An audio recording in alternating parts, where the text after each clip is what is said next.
एक साहूकार सी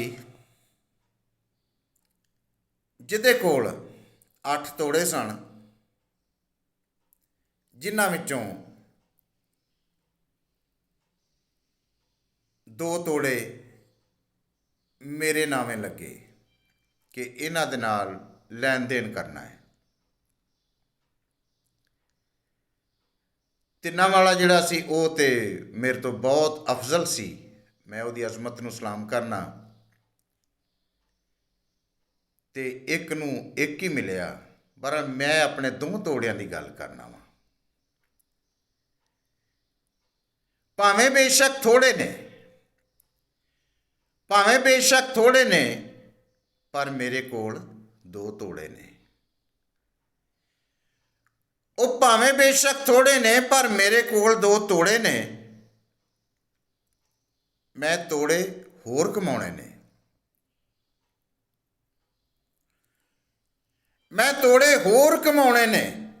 राह विच भावें रोड़े ने, पर मेरे कोल 2 ਤੋੜੇ ने।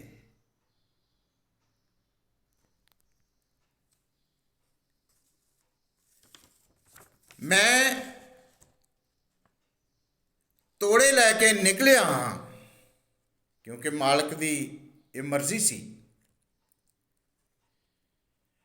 मैं ਤੋੜੇ लैके निकलिया हाँ, मेरे लम्मे पंध ड्योड़े ने, पर मेरे कोल 2 ਤੋੜੇ ने।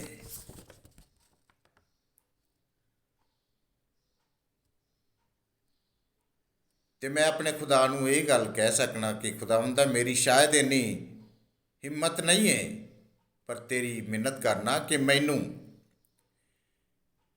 मैनू हिकमत ते हिम्मत दे, मैनू हिकमत ते हिम्मत दे, क्योंकि मेरे साथियां दे कोल घोड़े ने, पर मेरे कोल 2 ਤੋੜੇ ने।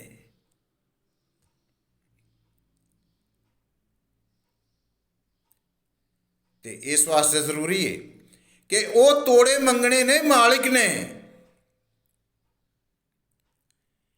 वो ਤੋੜੇ मंगने ने मालिक ने, जेड़े ਤੋੜਿਆਂ ਦੇ ਨਾਲ ਜੋੜੇ ने, पर मेरे कोल 2 ਤੋੜੇ ने। दरकार रफीक नूं मंजिल है, दरकार रफीक नूं मंजिल है। हाँ,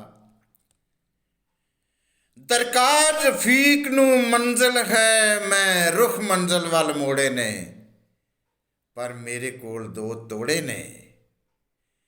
भावें बेशक थोड़े ने, पर मेरे कोल 2 ਤੋੜੇ ने, पर मेरे कोल 2 ਤੋੜੇ ने।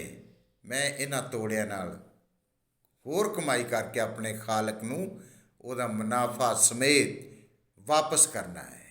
मेरे कोल 2 ਤੋੜੇ ने।